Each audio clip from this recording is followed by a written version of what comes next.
Well, good evening, everyone. Hello, hello, hello. We are live on Facebook. Woo! How does it get any better than this? Welcome, everyone. I am thrilled to have you here tonight.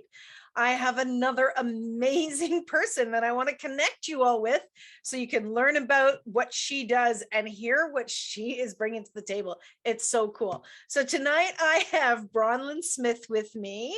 Bronwyn is here and we're going to be talking about abundance, frugality, maybe doing it, not doing it. We're going to talk about everything in between. We're going to be talking about money. And who doesn't want to talk about money? That is a great conversation. So welcome. So excited to have you here, Bronwyn. This is a conversation we've been talking about having for quite some time. I know. Hi, Christine. I'm so happy to be here. How are you today? I'm fantastic. So first of all, you have a beautiful accent. Tell all of my Facebook friends where you are from. I'm from Sydney, Australia, and live close to the beach, like so many of us. So that must be a tough life for you. Tough life, absolutely tough life. So if you're ever looking for me, I'm generally at the beach. You're at the beach. Okay, well, good to know what you're doing with your life. Why not? If you have the choice, you have the option, go for it. So Bronwyn, we're talking about abundance and frugality. Now, before we jump into that, I'd love to kind of get an understanding of your journey that brought you to where you are today. So you always born and raised in Australia? I was born and raised in Sydney, Australia, and my family was quite well off, actually. But they still, even notwithstanding that, my parents would still say things like, money doesn't grow on trees. Right. Oh, no, we can't afford that. All those sorts of limiting beliefs. I feel like there must have been a handbook that was sent out in the 40s and 50s. Like, this is what you need to be doing. So where did you start out? Like, what was your first career? Like, you came from money, but what did you start to do out of school? So out of school, I became a travel consultant, actually. And funnily enough, when we were 16 at school, there was only 25 in our year, and we were asked to write next to everyone's name what we thought they would do with their life. Everybody wrote next to my name, lawyer, everyone. But I actually wanted to be in the travel industry. So both my parents were lawyers, but I wanted to break the mold and go into the travel industry. So that's what I did for the first sort of 10 or 6 years or so. And then I decided, no, actually, being a lawyer was what I wanted to do. So then I went to law school. That's quite a difference. It's a huge difference. It's so were you choosing your first profession to go against your parents? No, I don't think so. I love traveling. I love learning about different cultures. I love everything about it. And I travel a lot, now. And I've always been interested in other cultures, interested in history, all of that sort of stuff. So travel was sort of fed into that love, being in the travel industry, but there's no money in it. And I loved going to court. I used to go to court growing up with my mother, and I loved it. I loved, watching, I loved the arguments, I loved everything about it. So I decided that going to court was my calling at that point in my life. So off I went to university, and I studied law and became a litigation lawyer. Okay. So how long did you do that for? So I've done that for nearly 30 years. So I've just, in the last couple of years, I've stopped going to court, but I was in court nearly every day, and it was just getting up, putting my armor on and going and arguing the points. So it was, I loved it. When I was doing it, I absolutely loved it. but then I got to a point where I knew I was good at it, but I didn't have the same love of it anymore. And it was then I knew it was, it was coming close to me needing to change my career again. And I just didn't feel it was my life purpose, any longer. I'd sort of gotten to the end, and I was started to look within, and wanted to help people. I was in the areas of law I was in was, family law, where I helped a lot of women, but it was also bankruptcy and insolvency and debt recovery. So you're going to court bankrupting people and closing their businesses down. And that does, after a while, affect your soul. And I was like, that must have been really, really difficult. It was really difficult. And, people would come up to me and say, like, I'm going to lose everything. I'm going to lose my house. I'm going to lose absolutely everything. And it was sort of like, I'm really sorry. I'm here doing a job. This is my job. And this is what I do for a living. So, but it does, it really, after a while, affects your soul. And I really felt the need to help people. And I had no idea what that looked like. I was completely mystified, and I didn't even know where to start, how to change my life and what I wanted to do. What was the catalyst for what you do today? What was the final thing that pushed you in this direction? Well, funnily enough, I was just absolutely determined. I have just got to find my new life purpose, because I believe we have many life purposes in our life, not just one. So I was like, I've got to find my life purpose. And I'd done everything. I'd asked all my friends what they did. I'd looked at all different things. And then finally, funnily enough, I looked on my bookshelf. Okay. And I found lots of books on hypnotherapy. And I was like, oh my God, I've always loved hypnotherapy. I've always been interested in it. Right. And I mentioned that to a girlfriend, and I said, I think I might do a hypnotherapy course. And she was like, oh my God, I think I might too. This is the one I'm looking at, blah, blah, blah. And then, at the time, I never looked. I had a Facebook page, never looked on Facebook, might have done it once a year. And one Sunday I thought, I'll just check my Facebook. And my girlfriend had sent me a free hypnotherapy session with Marisa Peer. And I thought, oh my God. So I did the hypnotherapy session, and then she was selling a course at the end of it. And I was like, that's fine. I bought the course, and it was an 8-week course, and I was 3 weeks into it. And this is what I've got to do. This is the woman that's got to teach me. So I then found her, and found that she was doing a course the following September in LA. Mm-hmm. And I emailed and I said, hi, I'm from Sydney. I'd love to join the course.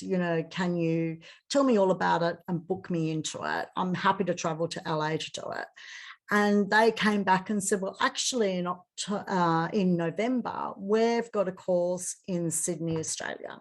Do you want us to put you on that? And I was like, absolutely, done and done. So that's how I became a hypnotherapist. And then from there, I became a coach. So how long have you been a hypnotherapist? I've been a hypnotherapist for about 3 years now. Excellent. I finished at the end of 2018, and This is really a new profession for you, but what we're talking about tonight, you have a lot more knowledge on than just the 3 years. Oh yeah, absolutely.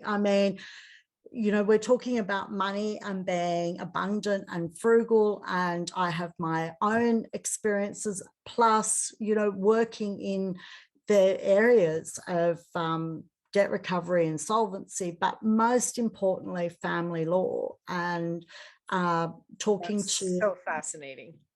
That is so fascinating that family law brought you to this.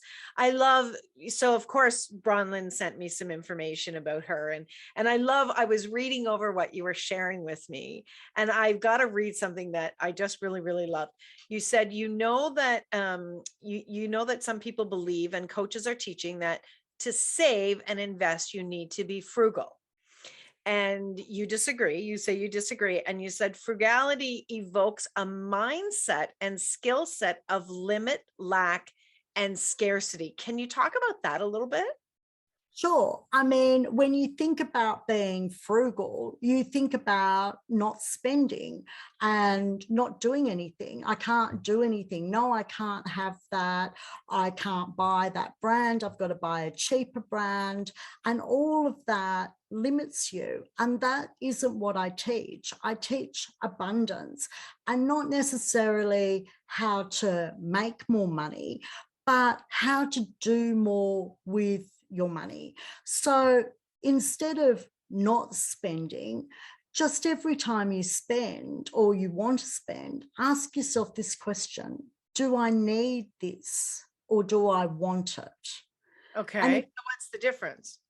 Well, you might want a new dress, but you don't need it. You've got 10 dresses in your wardrobe that still have their tags on them. So you really don't need it.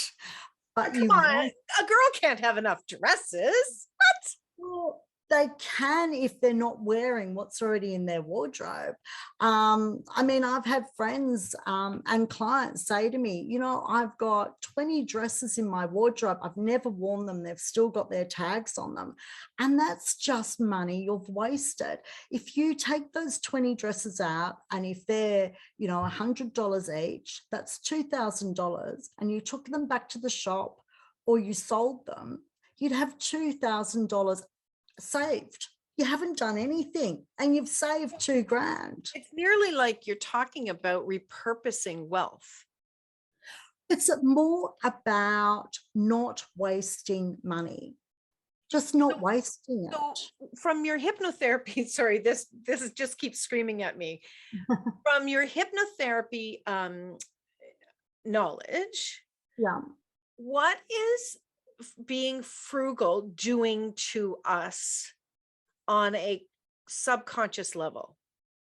It's limiting. It's telling your mind there's scarcity. So for example, you know, if you go on a diet and you stop eating, you're telling your body that there's not enough food. And it's the same thing with frugality. You're telling your mind there's not enough money. So what will happen is you will continue not to have enough money, because that's what you've told your mind. There's scarcity here.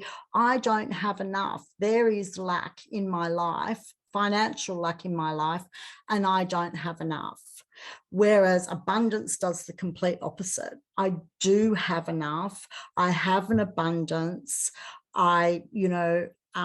Everything's opening up for me. So it opens everything up, rather than contracts everything. Right. So frugality is saying, I love a particular brand of clothing, but I can't afford it. Right. Right. When you don't want to be telling your mind. So you're reinforcing to your mind, I can't afford it, I don't have enough, all of those negative beliefs. So hypnotherapy does the complete opposite, and I do the complete opposite. You do have enough.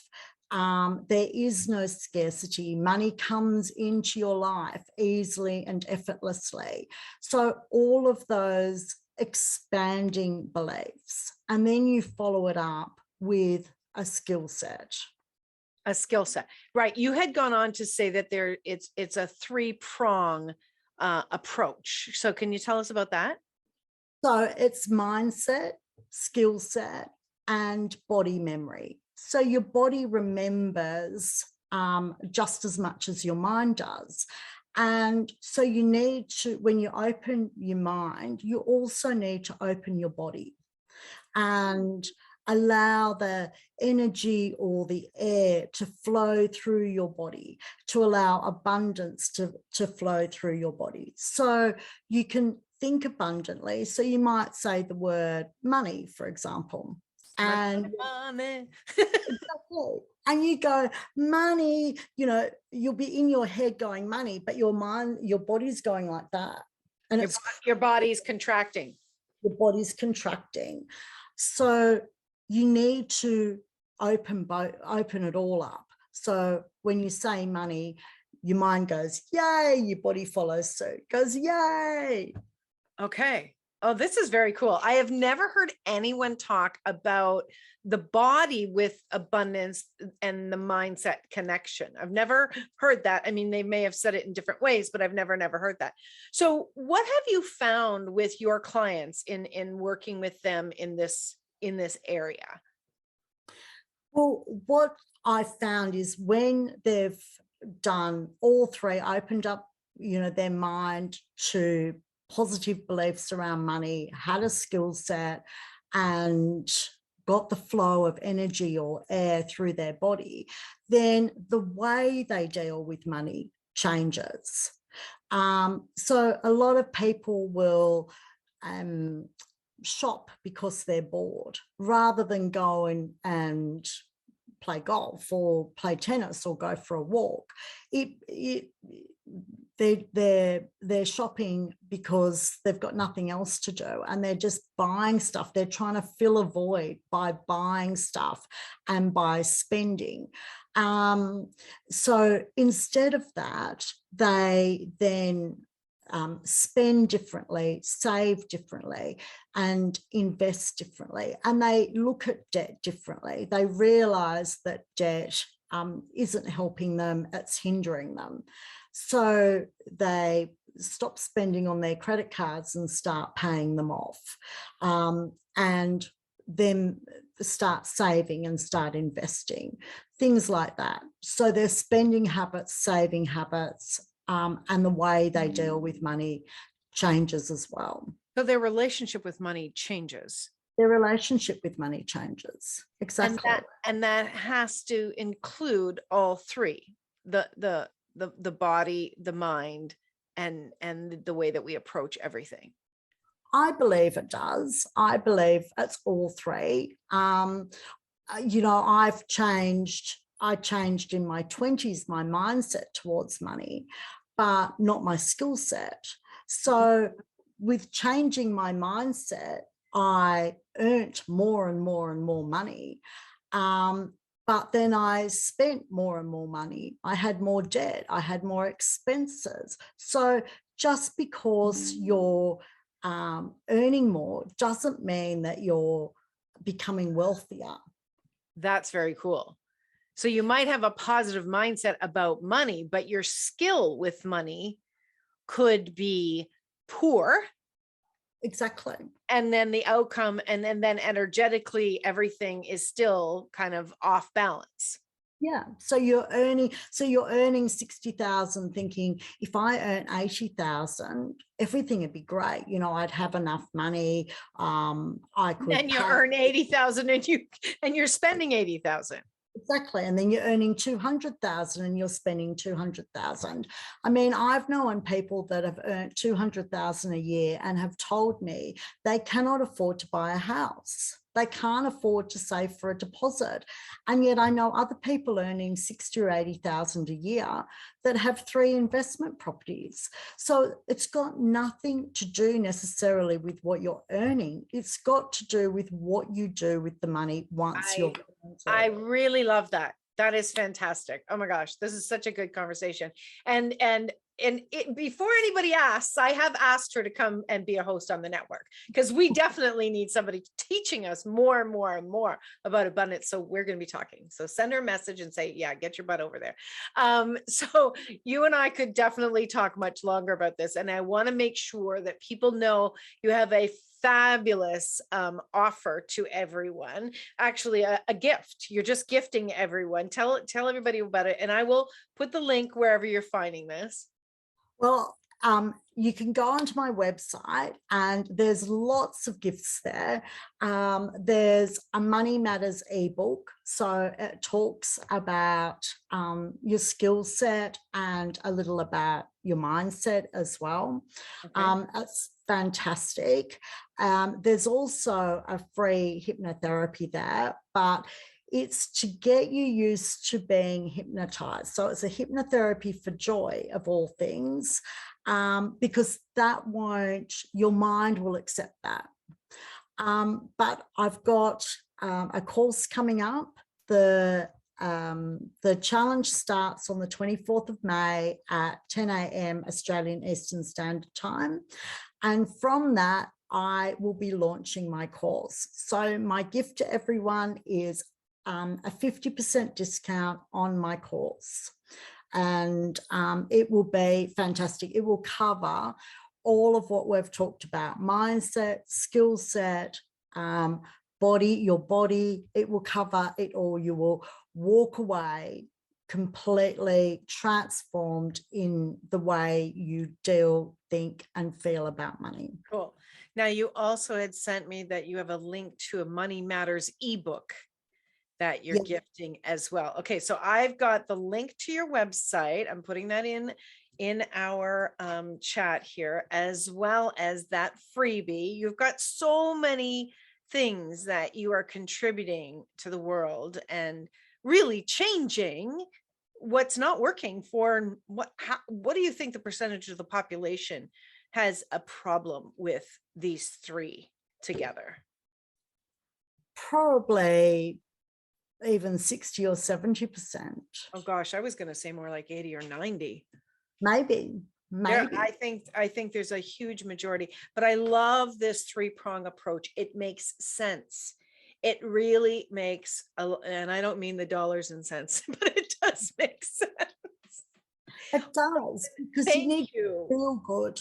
Absolutely. Thank you so much for this little snippet into your world and for joining us. What time is it in Sydney right now? 20 past 10 in the morning. So she got up for the morning time and I'm here in the evening, but we can connect. Thank God for technology, right? We can connect all over the world. It's great. It's fantastic. It is fantastic. Okay, you guys, go check out her website, go grab her freebies, and think about you really looking at that course and seeing what it could contribute to you. And Bronwyn, before we sign off, any last thing you want to share with everyone? They should come to my challenge on the 24th of May. It goes for 5 days and it's sort of a mini course. So it's completely free and it will give them an insight into what I teach and how I teach it. Okay, so I will get the link for that challenge as well and put it here. And so we've got all three for everybody to enjoy. Awesome. Thank you. Thank you, everybody, for being here. Send in your questions to Bronwyn, and yeah, check it out. You know what? More money in everybody's pocket and enjoying it would be a gift to all of us. Okay, my friends, see you next time. Bye for now. Bye, everyone. Bye.